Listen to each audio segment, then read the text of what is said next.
Good morning students. हम पढ़ रहे थे पाठ 5 सुभाषितानी। ये सारे श्लोक हमने पिछली वीडियो में जान लिए थे।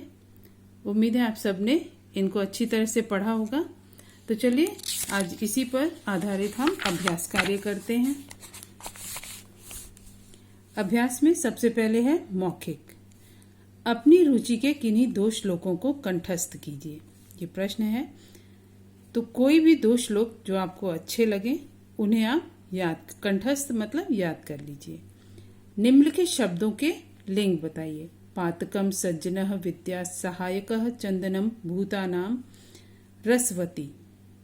तो ये सारे शब्दों में से कौन सा स्त्रीलिंग है, पुल्लिंग है या नपुंसक लिंग है, ये बताना है। तो पहला शब्द है नपुंसक लिंग, क्योंकि वो आधे म से खत्म हो रहा है, विसर्ग से खत्म हो रहा है। तो ये है पुल्लिंग। विद्या, विद्या है आ से खत्म हो रहा है ये शब्द, तो ये है स्त्रीलिंग।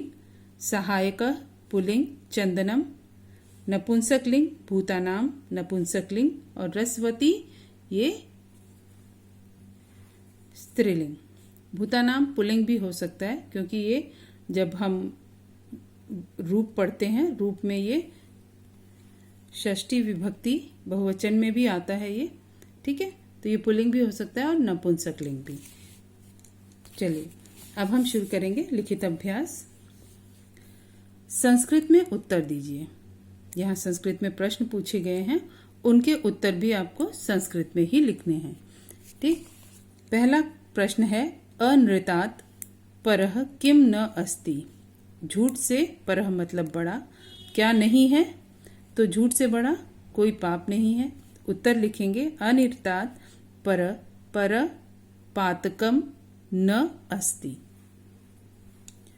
अनृतात् परम पातकम न अस्ति, झूठ से बड़ा कोई पाप नहीं है, ठीक। नद्यः किमर्थम बहन्ति। नदियां किस लिए बहती हैं, तो नद्यां परोपकारार्थम वहन्ति, परोपकार के लिए बहती हैं। कस्य जीवितम सफलम वर्तते। किसका जीवन सफल है, किसका, जिसकी वाणी रसवती, जिसकी क्रियाएं परिश्रम से होती हो अर्थात मेहनत से वो अपना काम करता हो, जिसका धन देने वाला हो हमेशा, और दूसरों की भलाई के लिए जो खर्च करता हो, उसका ही जीवन सफल है। तो लिखेंगे यस्य वाणी रसवती क्रिया श्रमवती लक्ष्मी दानवती अस्ति तस्य जीवितम सफलम वर्तते। यस्य वाणी रसवती, जिसकी वाणी मधुर हो, क्रिया श्रमवती और परिश्रम से कार्य करने वाला हो, लक्ष्मी दानवती, जिसका धन दान देने वाला हो दूसरों की भलाई के लिए, अस्ति तस्य जीवितम सफलम वर्तते। यस्य वाणी रसवती क्रिया श्रमवती लक्ष्मी दानवती अस्ति तस्य जीवितम सफलम वर्तते, उसका जीवन सफल है, ठीक। कुलस्य अर्थे किम त्यजेत। कुल की भलाई के लिए क्या छोड़ देना चाहिए, कुल की भलाई के लिए किसी एक का त्याग कर देना चाहिए। यदि कोई एक कुल के लिए नाशकारी हो तो उसे हटा देना चाहिए। तो आप लिखेंगे उत्तर कुलस्य अर्थे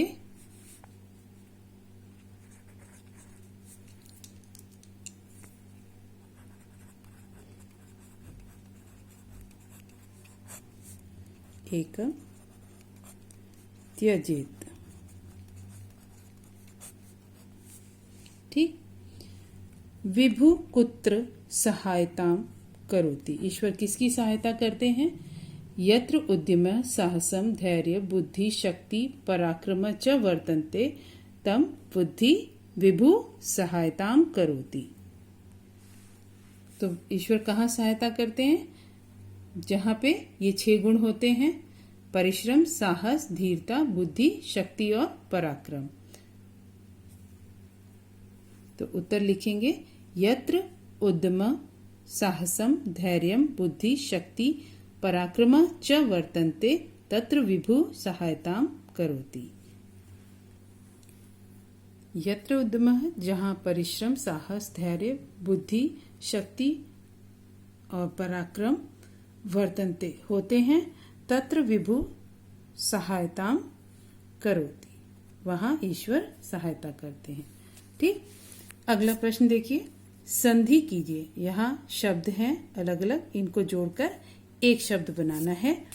सत्यम एव, तो क्या हो जाएगा? स्वयं एव, स्वमेव,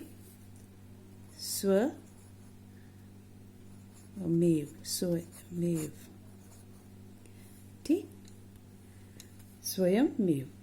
न आत्म हेतु, न आत्म हेतु का क्या बनेगा? नात्म हेतु, नात्म हेतु, नात्म हेतु। न अनृतात, क्या बन जाएगा? नानृतात। न अम्भ बन जाएगा ना म आधा म और भ, नाम्भ। षड एते, षडेते, ठीक, तो इस तरह से हम जोड़कर एक शब्द बनाएंगे। संधि करने का मतलब है जोड़ना, दो शब्दों को जोड़ना। अब है रिक्त स्थानों की पूर्ति कीजिए। यहाँ पर जो सही शब्द होंगे उन्हें आपको भरना है। नहीं सत्यात परो धर्मः, नहीं सत्यात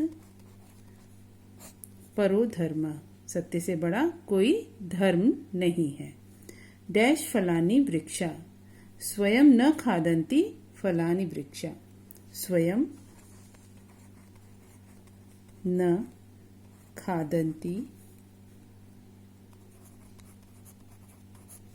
फलानी वृक्षा।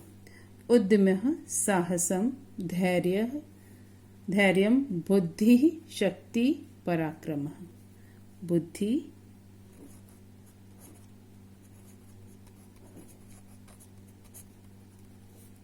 शक्ति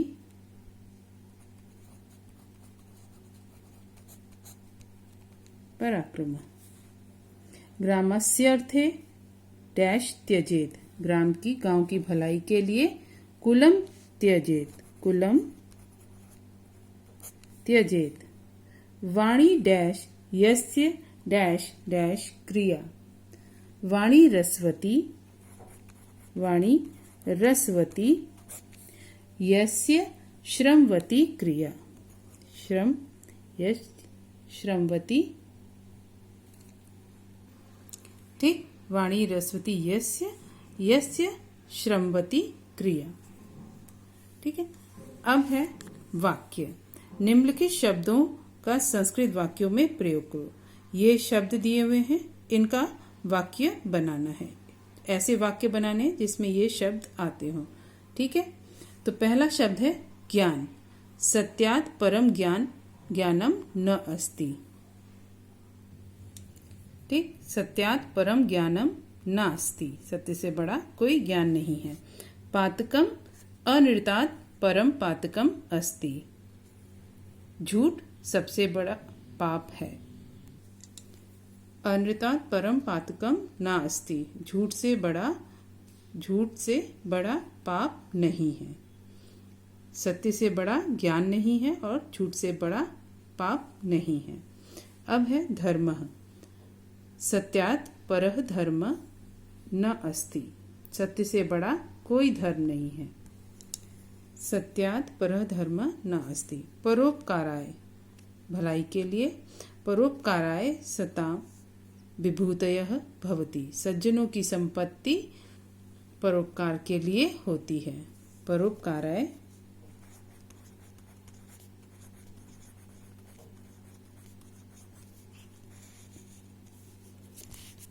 सताम,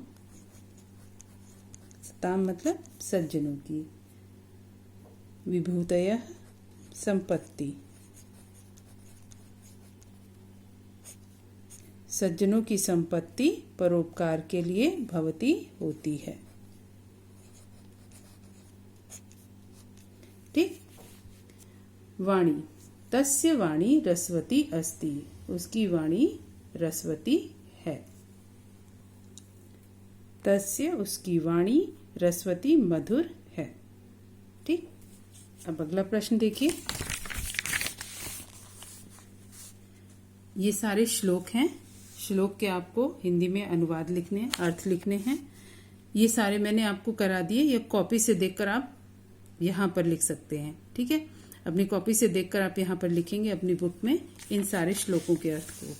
कॉपी में सबने लिखा है ना, तो वहीं से देखकर लिखेंगे। ठीक, ये देखिए यहाँ पर लिखा हुआ है। इसमें से ये वाला श्लोक, नहीं सत्यार्थ परो धर्म, ये पहला श्लोक है। यहाँ से आप अपनी कॉपी से देखकर यहाँ लिखेंगे। दूसरा, त्यजेत एकम कुलस्यार्थे, ये तीसरा श्लोक है जिसका अनुवाद यहाँ पर लिखा हुआ है। आप वहाँ से देखकर यहाँ लिखेंगे। पिबन्ति नद्यः,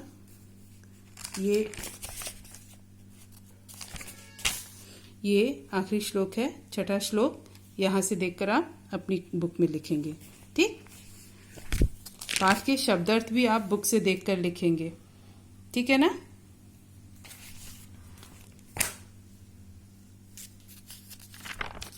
तो पाठ यहीं समाप्त हुआ। अगली वीडियो में हम आगे के पाठ को जानेंगे।